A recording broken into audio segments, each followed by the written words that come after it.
all the males of my family had served in the military as I was growing up. They all served in World War II. I was quick to learn that living in this country was not free, and that to be a good citizen and to be a good American, then we would have to pay to live here. And when I say pay, I don't mean in monetarily. I mean in service back to the community and back to the country. So I'm a firm believer that freedom's not free. I learned that as a 5-year-old.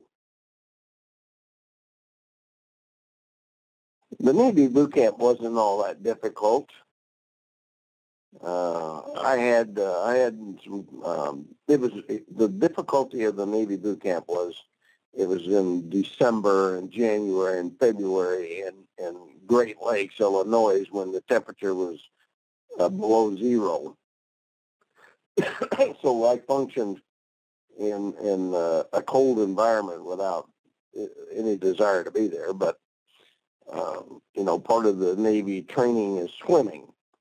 And I was miserably, most of the time I was in boot camp because of the temperature, not because of the physical demands. So I didn't look forward to going back to another boot camp. It wouldn't bother me to be physically challenged, but I went to the Marine Corps FMF Field Medical Service School. And it was described as a boot camp for corpsmen that was going to serve with the Marine Corps and learn how to communicate with them, think the same way they did, you know, blend in, become part of the team, and also to get physically fit because, you know, we weren't just right off the street. We were already in the military, and we'd already, for my case, I'd had over 2 years in before I was being sent back to this darn boot camp. It was physically and emotionally challenging because the instructors taught us how to survive in a combat zone. And I'm very grateful to have gone to the course because it saved my life. I learned a lot of valuable lessons because I paid attention and I took it to heart because these were Vietnam guys that had already been there, that came back and were trying to keep us alive.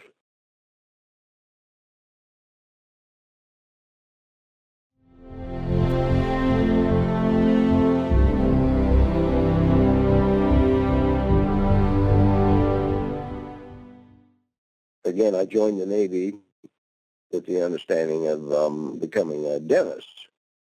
The Navy promised me that they would make me a dentist, finish my education. Well, the reason I chose the Navy was because they were the best, their recruiters were the best liars. They had no intention of making me a dentist.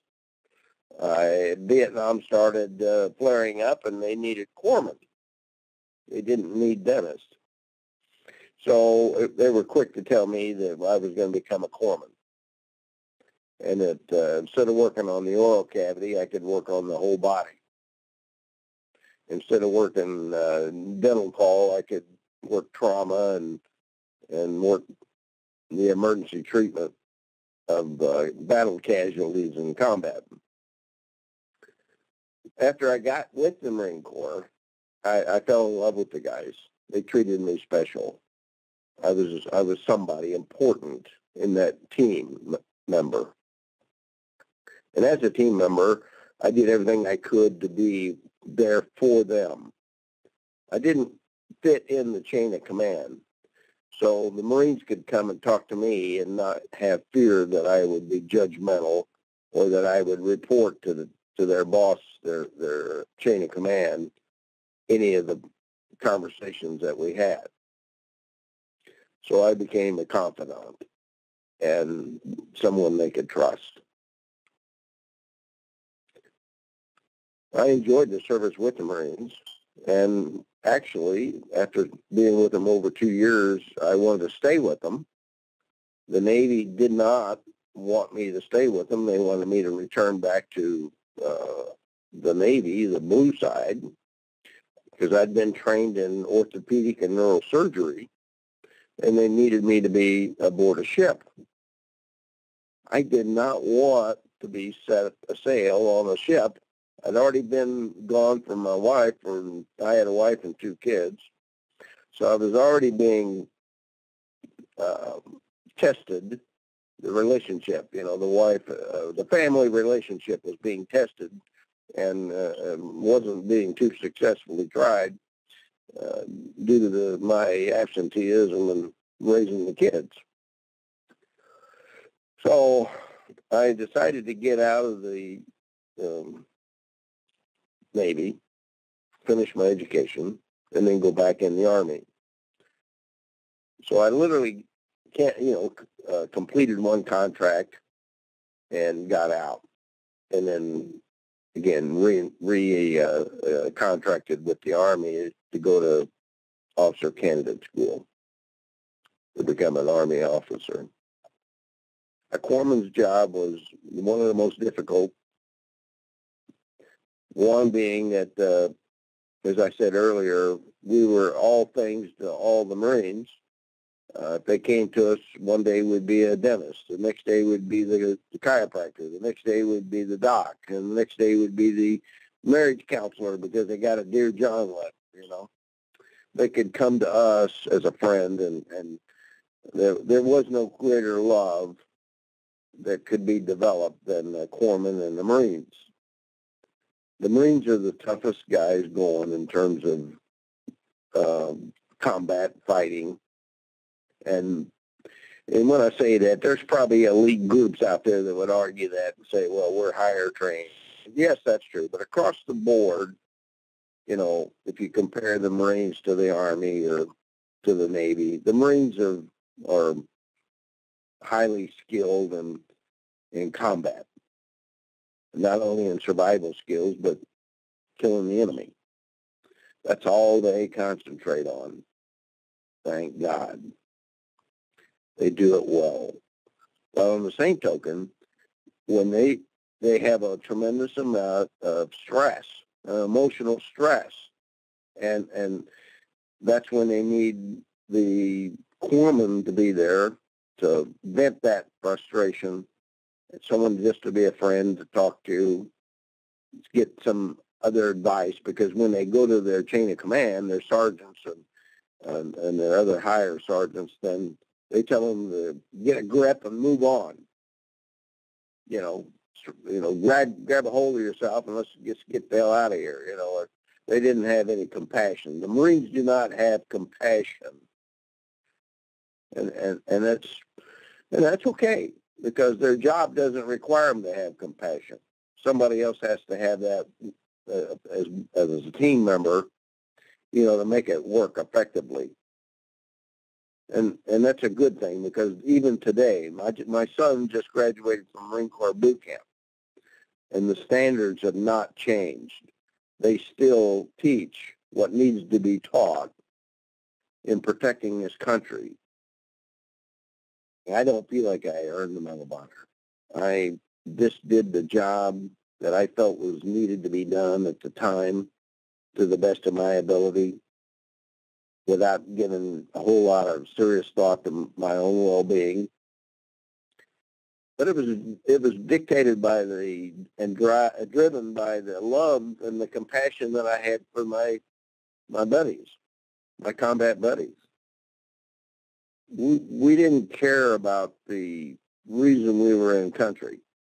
We were sent there by an ungrateful nation to do something, to be a police force, to help them with their civil war. But once we got on the ground, it was survival skills. All we had was each other.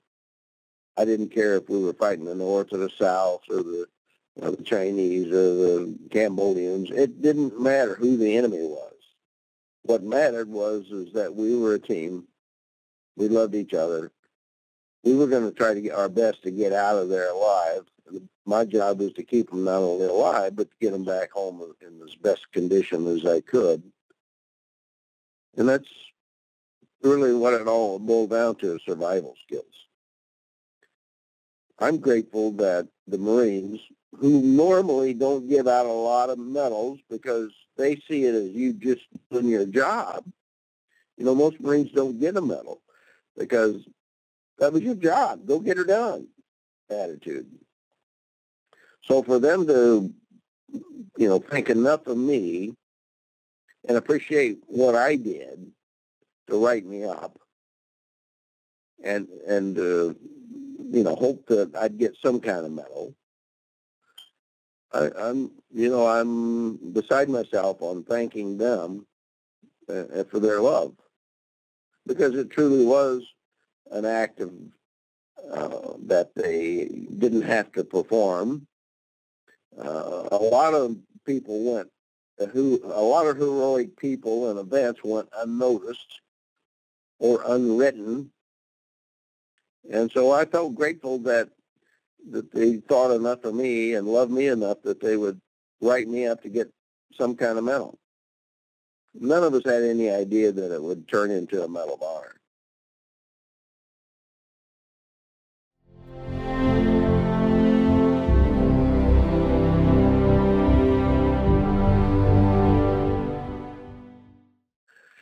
Yes, I have a lot of military friends, and they stay in touch quite often, and I'm blessed to have as many military buddies as I do.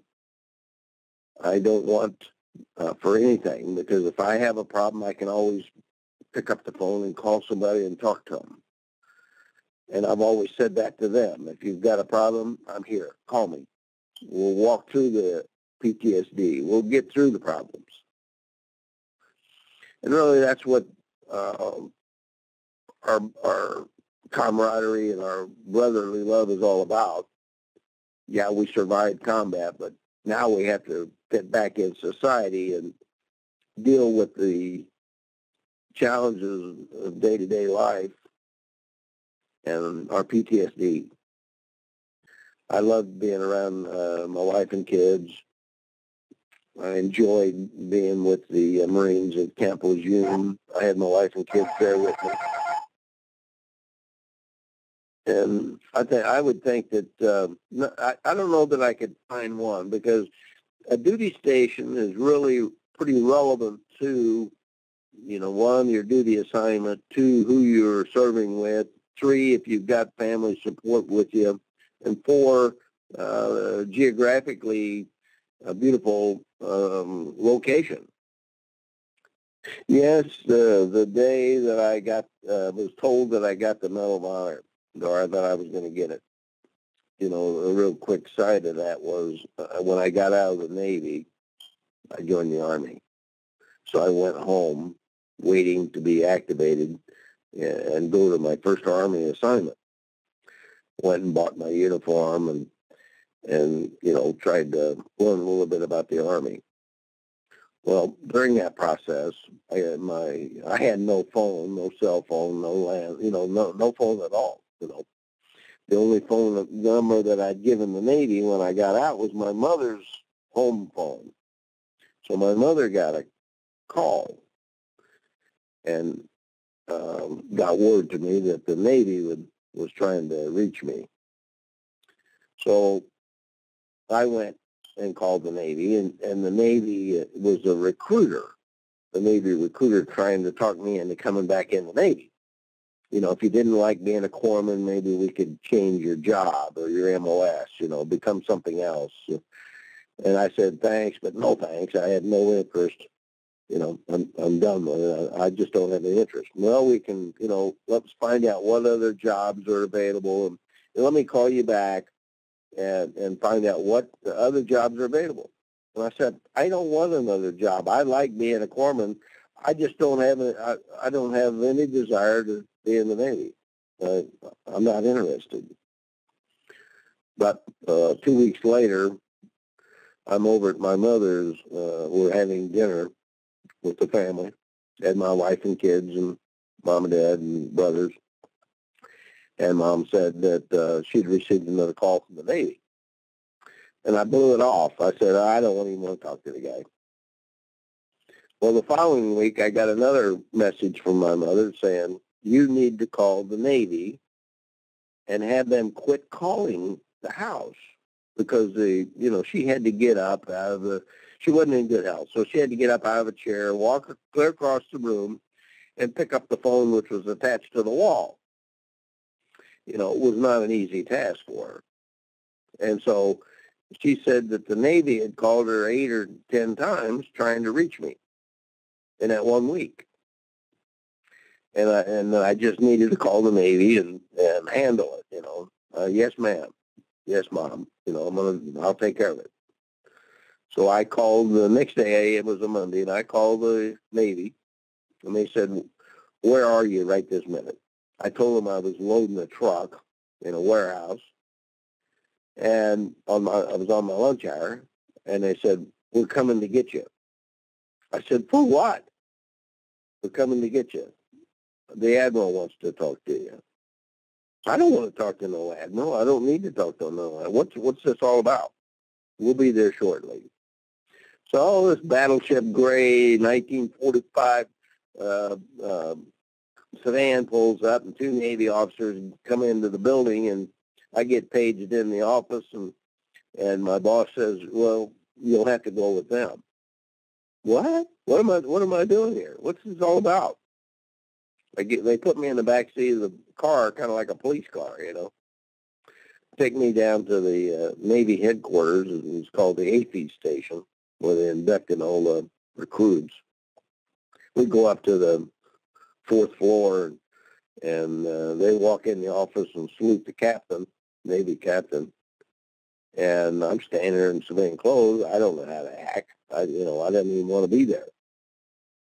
So the captain comes around the desk and says, son, do you realize that we've been trying to get a hold of you for 6 weeks?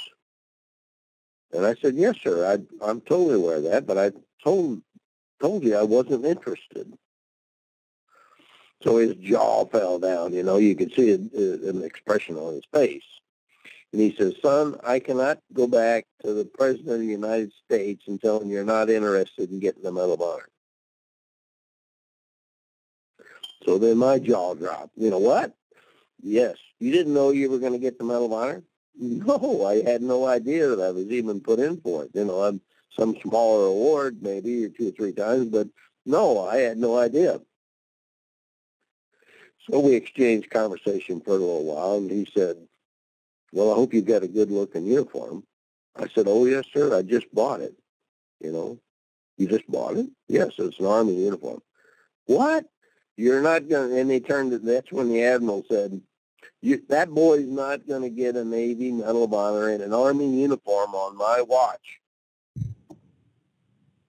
So they issued me a new Navy uniform right there on the spot. Most proud of my efforts and my effectiveness as a corpsman to save lives. I did the best I could. I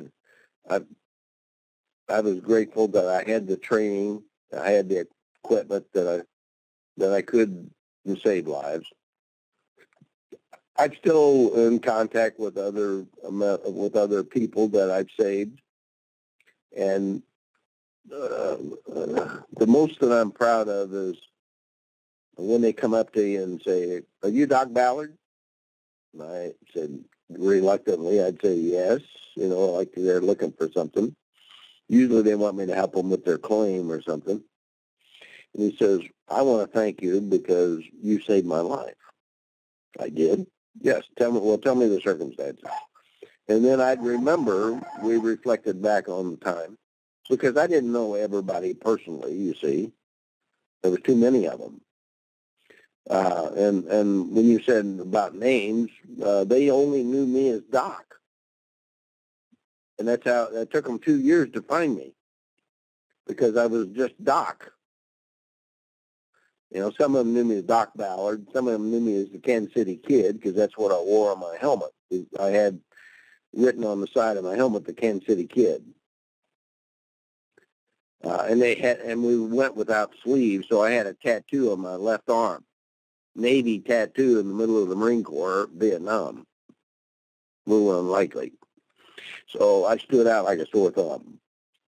But I think when I reflect back on my service and reflect back on what I contributed, I had that, I had that love, I had that sense of well-being that I made a difference.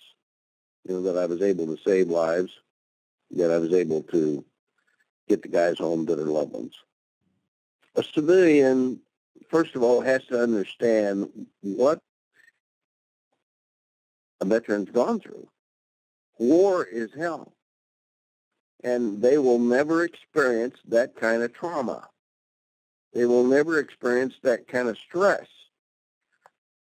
To have your buddies die right beside you, to worry about getting shot or killed, to live in miserable conditions, while they sit at home watching television and going to Walmart. Veterans are willing to give their lives for this country, and most civilians don't give a damn. So my attitude is, for the civilians, there's no way they could possibly walk in the shoes. I was told one time, and I believe it to be a fact, I overheard some people making fun of a trash man on the back of a truck. And I said, why don't you get on the back of the truck with him and just go a day with him and see how fun it is? Well, they only lasted 2 or 3 hours because they took me up on the deal. And by the end of the 2 or 3 hours, they had all they wanted of handling the trash. They thought it was a PUD easy job, only to turn out to be something they had no desire to want to work in. So, as a small comparison to a trash man, I would say that the only way a civilian would ever possibly know what a veteran went through is to talk to the veterans and ask him. The movies depict a lot, but we also know the movies are made up and that they're not always true. But I'm here to tell you, as a combat veteran, all those scenes, even though we didn't see them all, existed. Somebody saw those scenes. Somebody lived through those events. It is actual combat, and that's exactly what we suffered from. And standing there watching it, living it, fearing it, wanting to go home, wanting to die just to get out of it, is a pressure that no one that's never been there would ever associate with. The only love that we found was each other. The only compassion, the only respect, the only acceptance, non-judgmental acceptance is from another combat vet. And my advice is for us to identify that we have PTS, post-traumatic stress. Now listen to me just a minute. We all have post-traumatic stress. In order for us to get any kind of assistance from the VA, we have to label ourselves as having it as a disorder. So it's post-traumatic stress disorder or disability or whatever somebody wants to call it. But PTSD is something that we have to live with, and we have to cope with it, and we have to find other people to communicate with to help us deal with it and retrofit back into society and just feel good about ourselves. No one veteran has served alone. We've all been there to some extent, to some degree, and even if we didn't serve in combat, we can still understand you better than the civilians can.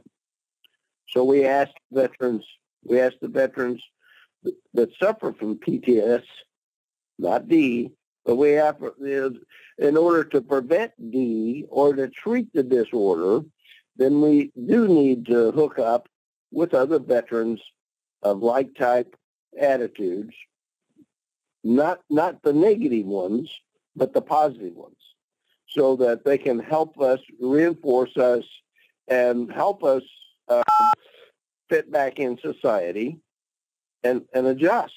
You know, we've got Vietnam guys, we got World War II guys that are sitting around having trouble, you know, PTSD. Certainly the Vietnam guys and the Korean guys. And so, but no one reached out to them to help them. And that's what I want to do, is I want us to band together. We are a band of brothers and sisters, and we ought to be able to reach to each other and support each other, because nobody else gives a damn. We're the only family. We're a new family of veterans that care about each other. And we don't care about the civilians to that level. We only care about ourselves, and we will never get understanding from the civilians. We have to associate and talk to and want to be part of veteran organizations. So they need to be exposed to the treatment source. And the treatment source is, one, self-paced, because, you know, there's no expectation that you go 3 months and you're cured. You know, there is no curing. It's okay to have the feelings we have. We earn that right. We will have those experiences. We will have that reflection. We will have those bad memories. We just have to try to deal with them the best we can, change our attitude, change our mind, change our thought pattern to where we think of something else. If we dwell on the negative, all we see is the negative. We need to try to encourage ourselves to see the positive side to things, try to be friendly, uplifting, and try to help other veterans, and thereby helping ourselves.